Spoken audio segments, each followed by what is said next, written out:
तो आज जो हम इस वीडियो में बात करने वाले हैं वो है एसआईपी के ऊपर कि हम कैसे अपनी एसआईपी को फास्टली ग्रो कर सकते हैं। जो ये स्पेसिफिकली जो ये एज ग्रुप के लिए वो है 35 to 40 जो नियरली 1 करोड़ के आसपास कर सकते हैं एज फास्ट एज पॉसिबल। सो जिसमें कि हम आज 6 पॉइंट डिस्कस करने वाले हैं। हमारा फर्स्ट रूल है कि आपके पास कम से कम 10,000 की एसआईपी आपको स्टार्ट करनी होगी। और जो हमारा सेकंड रूल है वो है 10x रूल, जिसमें कि हमें अपनी एसआईपी स्टार्ट करने से पहले करनी होगी वो होगी कि हम किस अमाउंट से अपनी एसआईपी कर रहे हैं उसको मल्टीप्लाई करना होगा 10 से। सो लाइक कि अगर मैं 10,000 की एसआईपी से स्टार्ट कर रहा हूँ तो लगभग 1 लाख से मुझे अपनी एसआईपी का फर्स्ट मंथ में स्टार्ट करना होगा, जिससे कि मुझे एक लेवरेज मिलेगी। सो जो अगर मैं अपने एसआईपी स्टार्टिंग में 1 लाख से करूंगा तो 1 करोड़ की अमाउंट है मैं उसको फास्टली अचीव कर पाऊंगा।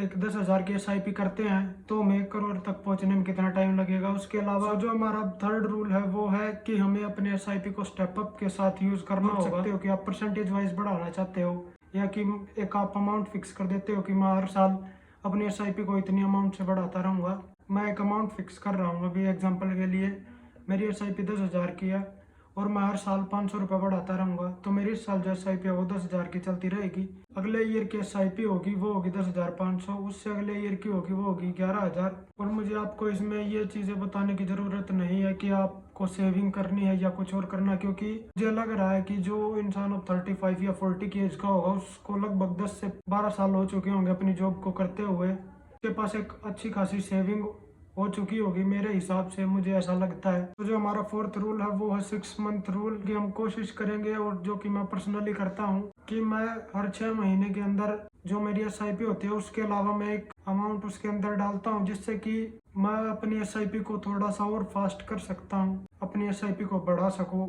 तो इससे आपकी एसआईपी काफी फास्ट हो जाती है। सो जो हमारा फिफ्थ रूल है वो है कि always ready for a big move. वो हमें नहीं पता होता कि मार्केट शायद हमारे फेवर में दे दे या हमारे, तो इसमें हम क्या करने वाले हैं कि जो हमारी एसआईपी है उसके अलावा हम कुछ अमाउंट को अपने गोल्ड या सिल्वर ईटीएफ्स में इन्वेस्ट करेंगे।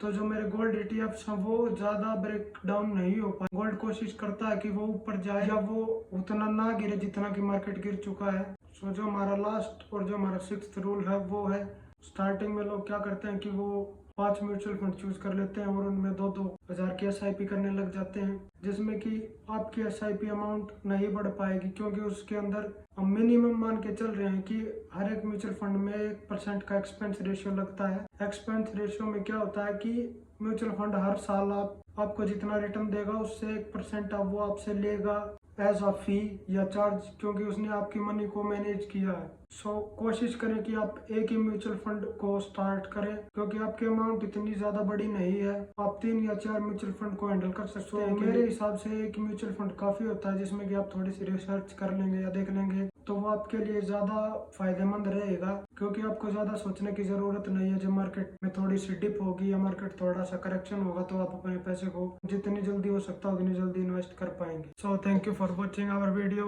मुझे लगता है कि शायद आपको थोड़ी सी वैल्यू मिली होगी।